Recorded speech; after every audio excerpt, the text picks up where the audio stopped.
Ladies and gentlemen, welcome back to the channel. My name is Chris the High Guy Jacobs, and today we take a look at Doomsday Last Survivor, one of their most controversial additions they've added to the game in recent history, the Custom Hub. Now first we're going to go through what the Custom Hub does and what its benefits are before I give you my opinion on it, okay? Now the Custom Hub was added as a way to increase the might of your individual marches by adding vehicles now to each individual march. These vehicles can be upgraded to give you bonus attributes overall, as well as the workshop, which has devices which can be used to upgrade infantry attack and defense, rider attack and defense, ranged attack and defense, things like that. There are four individual vehicles that you can earn so far. You've got the Beetle, which is used to upgrade a lot more rider attributes. You've got the Bourbon 1500, which is used more to upgrade infantry attributes. You've got the Dickey Z4, which is used to upgrade ranged attributes. And then lastly, you've got the Roland NA50, which, truth be told, because I don't own it yet, I don't know exactly which one this one does. I assume it's probably going to be more of an overall, but I'm not exactly sure. I'd have to look at this one. And once I get it, I'll do an overall look on this one too. Now, like I mentioned, the Beetle is there to upgrade mostly rider stuff. So let's take a look at its components. Now, once you acquire this through the event, they will give you enough points to level everything all the way up. The only thing that you'll have to really pay for yourself is the paints, because those cost gems. And if you're free to play, unfortunately, you will need to purchase all of these in order to upgrade enough to earn the next vehicle. Okay? But each of these attributes will provide a buff. Okay? Now here, if you look at this, for example, it's going to give my rider squad travel speed plus 2% at the cost of my range travel speed going down 1%. Now, this is where we have to think a little bit, because I can choose to do this one and not get the additional rider squad travel speed. But in my head, my concept is this. I'm an infantry main. Most of what I do is used for infantry process. I don't have a good range squad, so right now I'm not concerned with boosting my range squad travel speed or my range squad attributes.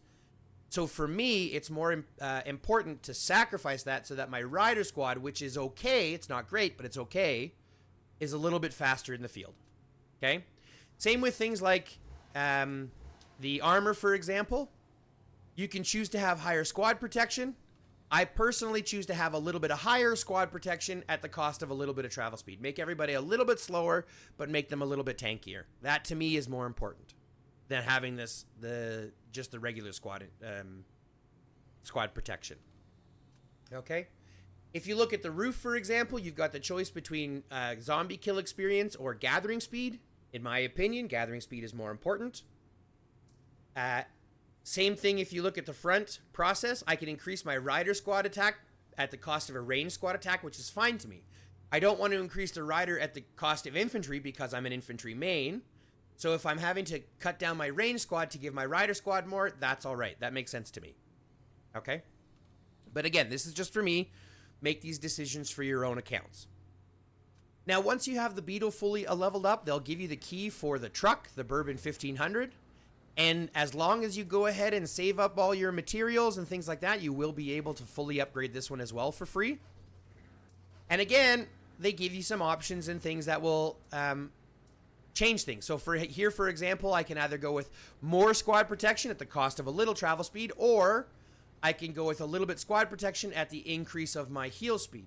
Now remember, in my last one, I had increased squad protection at the cost of a little bit of speed. So this one, in my opinion, I'd have a little bit less squad protection at the benefit of having bonus heal speed. Okay? And it does the same thing here if we look at the Monolith Heavy Ram. Again, I don't have a ranged squad, so I'm not really worried about that. I would rather sacrifice that for bonus infantry. And I don't want to sacrifice my riders because my riders are somewhat okay. That's what I can still use in the field to hunt farms and things like that. Okay? Same thing when it comes down to your mounted gun. I can choose to minus my riders, but I would rather choose to minus my ranged. Okay? Once you get into the other vehicle, again, the process does not change. Okay? The process does not change. I can choose here, for example, to increase my range squad travel speed by 2%, but remember, I don't have a range squad. I would rather have that infantry squad travel speed plus 1%, to give them a little bit more power. So that's the one that I'm using. Because remember, I'm an infantry main. This is when you have to decide what's best for you personally. Okay? And go through and make a look and make a check. In here, for example, I'd rather have infantry squad. I don't have to. I can go with the one to give me rider and ranged, but I'm an infantry main. I know it feels like I'm repeating this a lot, but again, it comes down to what you are hyper-focused, and this is why I make it so important, and I've always said it's very important to choose what you want to be hyper-focused in. You have to know what troop types you want to be most effective in, okay? So here, squad travel speed at the cost of a little bit of squad protection. I would rather have that additional, because remember, I've done a couple that have boosted my squad protections, but I'd rather have the bonus travel speed. And if you want to know how you're doing overall, guys, if you go through here, click right up here in the top, you can see your vehicle attributes. And what have I done? I've brought my range squad attack and my range defense down in order to benefit my infantry. And that's okay for me. If you'll notice, my light armor and my engine mod are both the only ones that I've leveled up as high as I can because, again, I'm an infantry main. But then that's why it's all about hyper-focus. Once these are leveled up to as high as I can, then I can start focusing on the other ones as I need to. But I'm focusing on what I need to first. Infantry, infantry, infantry. If you're ranged, ranged, ranged, ranged. If you're rider, rider, rider, rider. Focus on everything you can to make your individual troop types the best. Okay? But that's really all it comes down to inside the workshop. It's a very simple system. It adds a cool little vehicle that you'll have inside your march now. You'll have that, which is great. It adds a little bit of flair. You can customize the vehicles. It doesn't add the customized vehicle to your march, unfortunately, because of the graphics. But it does give you this capability of sharing them, and it's kind of, cool to see vehicles in the field. Now, let me give you my opinion on the custom hub. It is the worst addition they've added to the game in recent history. It's the worst change that they've added. It is entirely paywalled. And it's paywalled by a decent amount that most average players will not acquire. Okay? Let's show you why. First off, this vehicle here, you have to purchase with money. I can't remember if it's $10 or $15, but it's $10 or $15 in order to get this one. Other than that, you're only stuck with the two vehicles. Okay? The helicopter can only be acquired by purchasing every pack here, which is 100, 200, 300, 350, 380, 400 American dollars. So if you see someone going around with the helicopter, they've spent 400 American dollars just to get the helicopter. And there is no other way to currently acquire this helicopter. You have to spend $400.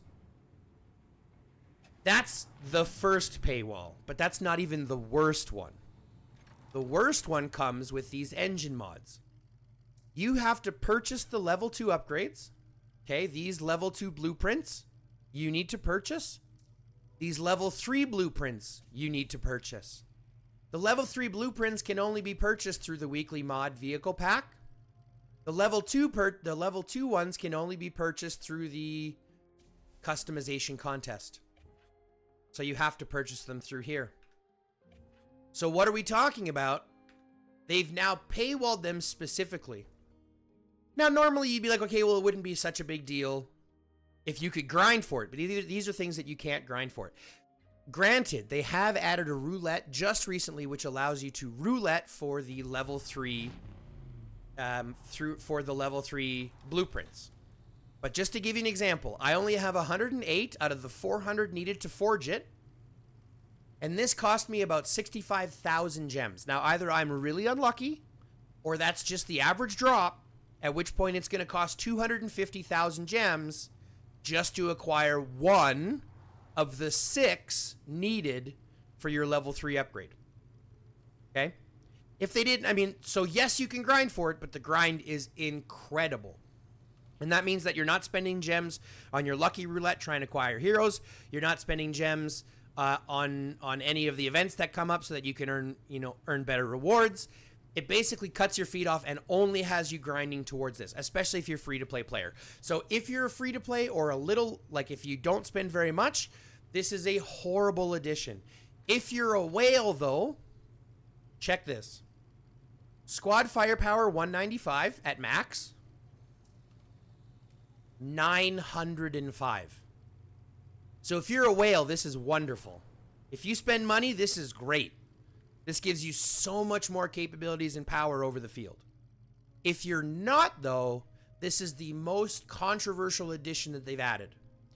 Now, hopefully, they address this and somehow make things more accessible to the free-to-play player, because as I've mentioned, this is one of the most balanced games in regards to free-to-play versus pay-to-win. At least it was. It is starting to tailor far more to its pay-to-win base than it is to anything else. And that, to me, is always going to be a bad move. That's when these games start to die, because now they're not going to have their player base. It's only going to be whales against whales, and unfortunately, whales don't like to whale against whales. You see what I'm saying? So, other than that, it's really going to be up to you. If you want to spend the money for it, it's a great, if you do spend money on the game and this is something that you invest in heavily, then it's a great addition. If you don't, it's a horrible addition. You can only grind up so much and you're always going to be at a disadvantage. So, IGG, I hope you do something to address these issues. At least make it grindable. Allow your player base, even if they spend their hard-earned time, to go ahead and earn those rewards. That's a huge increase if you could. But of course, I feel like my pleas are falling on deaf ears, if you know what I mean. But that's it, guys. That is it for the custom hub. We've gone through kind of all the additions you can do through it. I've given you my opinion on it. From here, I want to know what your opinion is down in the comments below. So go ahead, hit me up in the comments. Tell me what you think about it. Tell me what you like and what you don't like about it. Tell me what you'd like to see next in a video. And if you do, maybe I'll shout you out and get you a little bit of, recognition. See, get your ideas out there. But that's it, guys. Thanks very much for watching. I hope that you like it. I hope that you subscribe. Go ahead and click that notification bell if you do. I'm working as hard as I can in order to get, in order to grow this account, in order to help as many people as I can learn the mechanics of the game. But that's it, guys. I really hope you enjoyed yourself. So if you did, love, peace, chicken grease. And for all the rest of you, go ahead and stay lifted.